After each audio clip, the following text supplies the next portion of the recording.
Irmãos, ouça esta escritura. Veja o que este amigo nos orienta e nos alerta. Jeremias 23. Ai dos pastores que destroem e dispersam as ovelhas do meu pasto, diz o Senhor.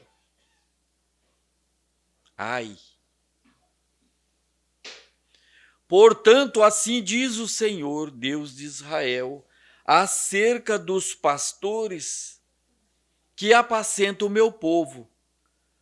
Vós dispersastes as minhas ovelhas e afugentastes, e não a visitastes. Eis que visitarei sobre vós a maldade das vossas ações, diz o Senhor.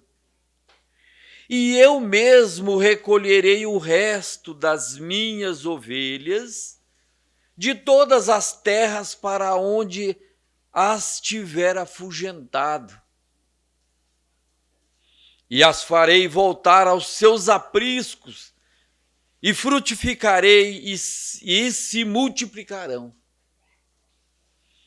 E levantarei sobre elas pastores que as apacente, e nunca mais temerão, nem se assombrarão, e nenhuma delas faltará, diz o Senhor. Isso é em Jeremias capítulo 23, ali os primeiros versos, até o verso 4. E ainda em Jeremias, no capítulo 3,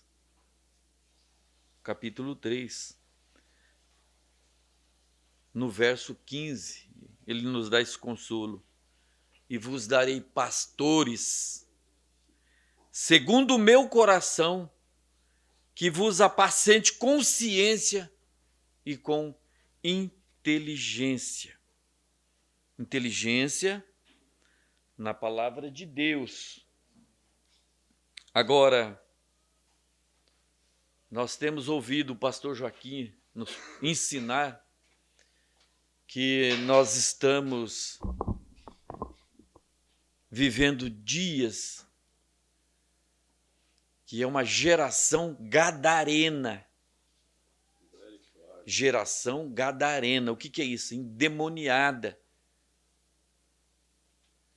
E nós estamos nesses dias agora, dia de carnaval. Só que o diabo ele não está preocupado com aquele povo lá. Porque lá já está do jeito que ele precisa. Ele está preocupado é com esse povo aqui. E nós estamos passando por dias difíceis, onde temos pessoas muitas vezes no púlpito, engravatados, pregando, falando dessa mensagem da palavra de Deus, quase perfeita, mas falta algo. Falta algo. Quando aquele anjo apareceu lá, um anjo de luz, e pedindo que, como é que é o apóstolo lá? Foi Martins, obrigado. Ele não deixou se enganar pelas palavras, pela aparência, da maneira que ele se apresentou para Martins. Ele olhou, observou, aguardou um pouquinho, e esse anjo estava com uma coroa na cabeça. E as escrituras ensinam que ele vai ser coroado. Que ele foi o suficiente. Ele não temeu, falou, vai-te, Satanás. E é esta sabedoria, esta ciência que nós devemos ter. Isso aqui é um destaque de um programa de rádio agora há poucos dias, lá até citei em Maringá. Filosofia não forja caráter. Nós ouvimos agora há pouco o irmão falando de caráter aqui. Filosofia não forja caráter.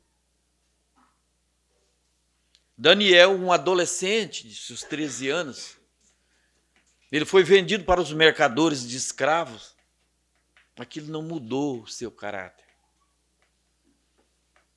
Depois ele foi parar num calabouço, na prisão, por 2 anos ali. Aquilo não mudou o seu caráter. Dali ele foi levantado a mais alta autoridade do Egito, abaixo de Faraó. Aquilo não mudou o seu caráter. Os 3 hebreus caminhando para a fornalha de fogo, não mudou o caráter deles. José, né?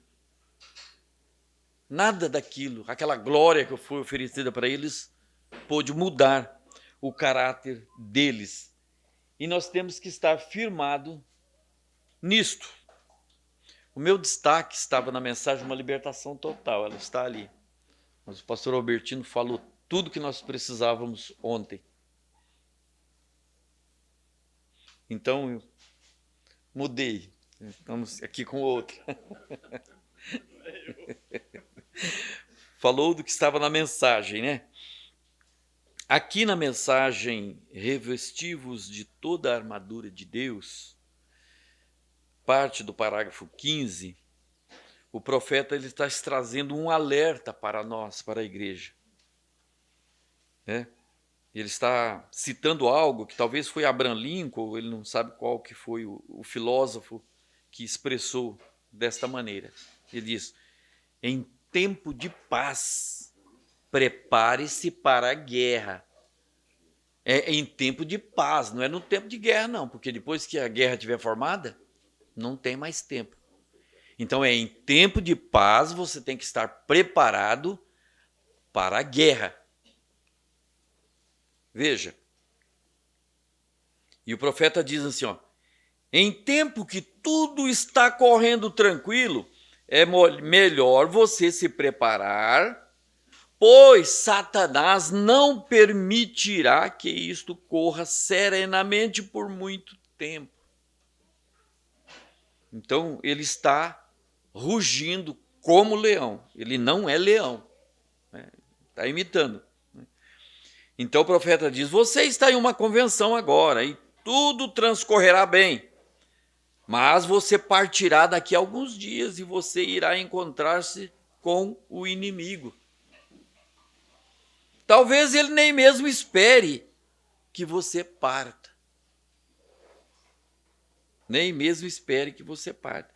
Ele pode atacar a qualquer momento. Então, ele é mau. Ele é cruel. Quando ele pode, ele simplesmente age.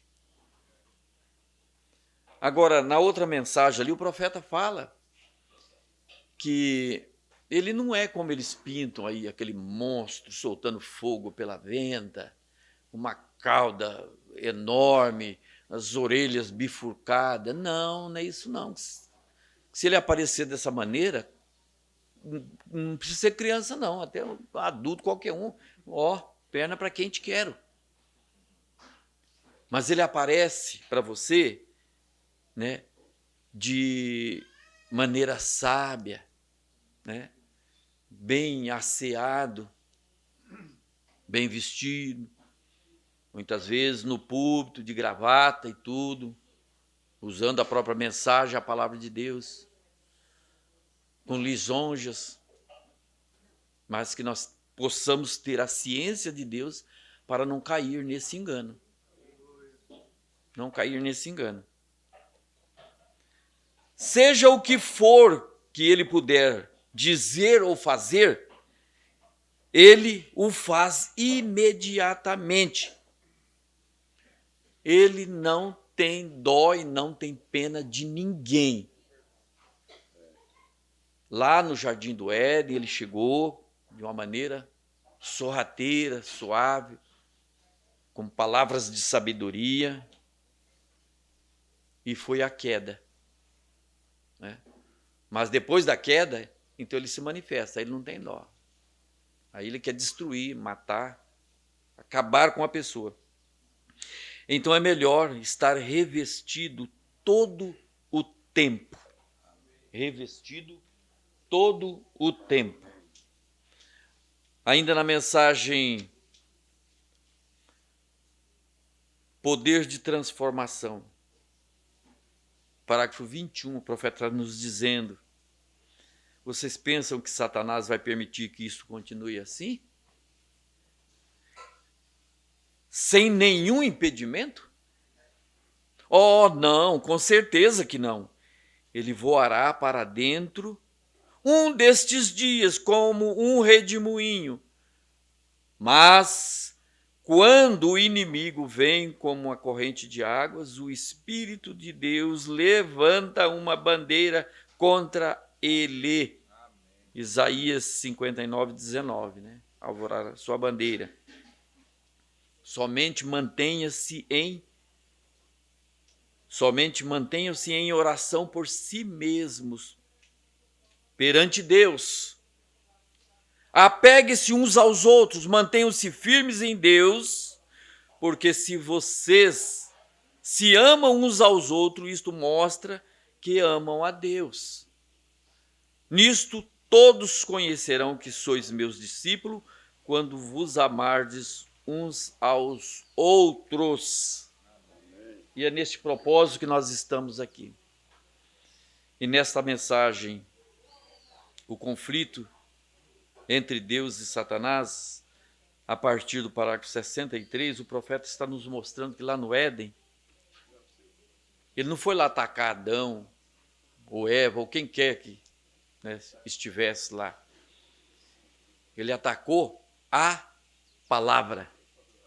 E hoje é a mesma maneira, ele está usando a mesma tática, atacando a palavra, o caráter da pessoa, desmoralizando a pessoa, tentando desmoralizar com palavras de lisonjas, enganando as pessoas e mostrando: olha, o fulano, olha isso, olha aquilo, olha. Mas faz como o Martim, dá uma paradinha, observa. Fala, o que será que está por trás disso aí? Então lá no Éden o profeta está dizendo que ele atacou a palavra. E tem muitas pessoas que não suportam e muitas vezes vão ao suicídio. Desmoralizam a pessoa, acabam com a pessoa. E veja, só ler isso aqui para encerrar. Quando ele fez os seus primeiros ataques ao atacar uma pessoa, sabia que os filhos de Deus eram fortificados com a palavra. Fortificado com a palavra. Satanás atacou a palavra, vê? Ele jamais atacou o ser, ele atacou a palavra. Ele atacou primeiramente a palavra. Olhe para uma pessoa desprezível, covarde, e o que ela faz hoje? Primeira coisa, ela não pode colocar isso e dizer: essa não é uma boa pessoa. Esta é uma boa pessoa, bem, mas a única coisa que ele tenta fazer, não importa quão boa a pessoa seja, é fazê-la negar essa palavra. Essa é a única coisa que ele deseja fazer com que você negue essa palavra. Então Satanás tentou atacar a palavra no jardim do Éden. Agora, ele tinha que ter algo para poder usar para o ser humano que parasse ou parecesse melhor do que aquela palavra. Então nós temos que ter cuidado quando vem alguém com muita sabedoria, tentando mostrar algo que seja melhor que a palavra de Deus, melhor que a mensagem. Nós temos que ter muito cuidado com isso. Muito cuidado com isso. Ele traz algo que vai despertar a atenção das pessoas. E foi o que ele fez lá no Jardim do Éden. Ele tinha que ter algo que parecesse melhor ao ser humano do que a palavra. E você sabe o que ele usou? O raciocínio. Exatamente como diríamos, o senso comum. Vem? Então foi isto que ele usou. E ele foi bem sucedido. Então foi isto que ele usou o tempo todo. Mas Deus não pode dar nada mais a não ser a sua palavra, porque foi isso que ele escolheu primeiro. Quando Deus toma uma decisão, sempre terá que permanecer daquela maneira.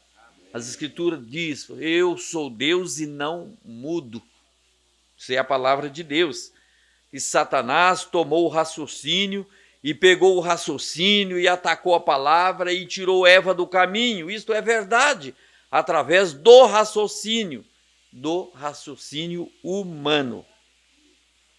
Agora, a única maneira, ele teve que descrer da palavra de Deus. Teve que haver um atrativo, mostrar algo melhor do que aquilo que Deus já havia dado a Adão e Eva. Um atrativo. Satanás sabe como deixar o raciocínio atrativo, chamar a atenção. Isto tem que te atrair. E o pecado é bastante atraente. E existe um pecado e este é a incredulidade. Então, quando você passa a descrer, aí você entra por esse caminho. Então, é bastante atraente. Satanás deixa o pecado tão atraente para você, tão atraente. Aqui no 70 ele diz, olha, o pecado é atrativo e chamativo. Satanás não tem casco bifurcado, uma cauda pontiaguda e orelhas penduradas. É um vigarista atraente. O pecado não é tão rude como você pensa que é. Ele é bastante atraente. Portanto, nós temos que observar isto atentamente. Observar atentamente. Nós simplesmente entraremos nisso, mas eu já estou encerrando. Satanás faz isto parecer tão real e atraente para eles. Então, que não nos deixemos se enganar por essas ofertas atraentes que estão diante de nós o tempo todo. Vamos nos firmar cada dia mais na palavra de Deus e no companheirismo da mensagem. Deus os abençoe em nome de Jesus Cristo.